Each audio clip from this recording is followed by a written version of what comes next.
మొట్టమొదటిసారిగా మేనిఫెస్టోకు అర్థం చెప్పి, మేనిఫెస్టో అంటే ఒక చెత్త కాగితం కాదు, అదొక బైబిల్ లాంటిది, ఖురాన్ లాంటిది, భగవద్గీత లాంటిది అని చెప్పి మొట్టమొదటిసారిగా దాన్ని డిఫైన్ చేసి మొట్టమొదటిసారిగా ఏకంగా 99% హామీలు నెరవేర్చి ప్రజలకు ప్రతి ఇంట్లో ఫలాని మంచి మనం చేసినామని చెప్పి ప్రజలు గుర్తుండిపోయేలా పరిపాలన చేసిన పార్టీ ఒక్క వైఎస్ఆర్ కాంగ్రెస్ పార్టీ మాత్రమే. అలాంటి మంచి పరిపాలన మనం చేయగలిగాం కాబట్టే ఈ రోజుకి కూడా గర్వంగా కాళ్ళు ఎగిరేసుకొని వైఎస్ఆర్సీపీ కార్యకర్తలు మేము మాటిచ్చాము అని అంటే ఏ రోజు కూడా మాట తప్పే పరిస్థితి ఎప్పుడు రానే రాదు అని చెప్పి కూడా గర్వంగా చెప్పుకునే పరిస్థితి ఒక వైఎస్ఆర్సీపీ పార్టీకి మాత్రమే ఉందని కూడా చెప్పగలుగుతాం. ఆ మాట చెప్పి ప్రజల దగ్గరికి వెళ్ళి చిక్కటి చిరునవ్వుల మధ్య మనం చేసిన మంచి ఉంది కాబట్టి వాళ్ళతో పాటు కలిసి మనం ప్రయాణం చేయగలుగుతా ఉన్నాం.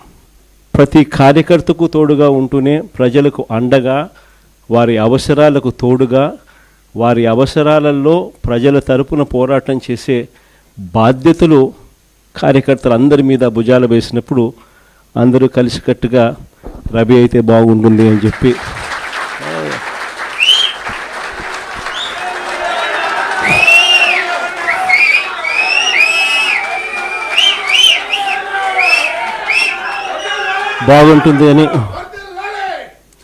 బాగుంటుంది అని చెప్పి అందరం కలిసికట్టుగా నిర్ణయం తీసుకున్న తర్వాత రవి ఆ దిశగా అడుగులు వేయడం మొదలుపెట్టాడు. ఆ దిశగా ప్రయాణం చేయడం కూడా మొదలుపెట్టాడు. ఈ రోజుకి దాదాపుగా 1.5 సంవత్సరం అయిపోయింది. మంచి నాయకుడిగా, కార్యకర్తలకు బాగా దగ్గరగా ఉన్న వ్యక్తిగా, ప్రజల తరపున ఎప్పుడు ఏ అవసరం వచ్చినా కూడా పార్టీ పిలుపు మేరకు ప్రజల తరపున స్పందించే మంచి మనిషిగా మంచి పేరు తెచ్చుకుంటూ అడుగులు రవి వేస్తూ ఉన్నాడు. రవికి సంపూర్ణంగా నా మద్దతు ఎప్పుడూ ఉంటుందని కూడా ఈ సందర్భంగా చెప్తాను.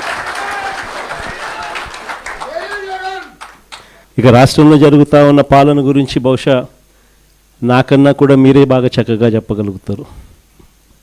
ఎందుకంటే రాష్ట్రంలో ఈరోజు ప్రతి ఇంట్లో కూడా ఒక కంపారిజన్ అనేది మన పాలనకు ఇప్పటి చంద్రబాబు నాయుడు గారి పాలనకు మధ్య తేడా ఏమిటి అన్నది ప్రతి ఇంట్లో కూడా దేవుడి దయ వల్ల ఈరోజు ఒక చర్చనీయాంశం అన్నది జరుగుతూ ఉంది. కూడా అందుబాటులో ఉన్నారు. మరి శివ కూడా రేపొద్దున శివ కూడా నేను చెప్తా ఉన్నా, పిల్లోడు, యువకుడు, ఉత్సాహవంతుడు, అన్ని రకాలుగా తోడుగా ఉండే కార్యక్రమాలు చేస్తూ ఉన్నాడు. పార్టీకి తను గట్టిగా నిలబడతా ఉన్నాడు. తనను కూడా రాబోయే రోజుల్లో దేవుడు ఆశీర్వదిస్తే ఇంకా పై స్థానంలో కూడా తీసుకుంటారు.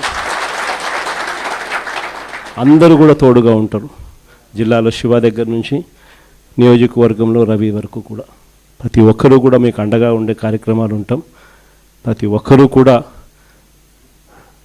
సవ్యసాచుల మాదిరి, కథన రంగంలో సవ్యసాచుల మాదిరి గట్టిగా పోరాడండి. నెక్స్ట్ జగన్ 2.0లో అందరికన్నా పెద్ద పీట వేసేది కార్యకర్తలకే అని మాత్రం మరొకసారి చెప్తాను. జగన్ 2.0లో మీ ద్వారానే ప్రతి మంచి కూడా ప్రజలకు జరిగిస్తాను. ప్రతి కార్యకర్తకు మంచి రోజులు వచ్చే కార్యక్రమం చేసి చూపిస్తానని కూడా చెప్తా ఉన్నాను.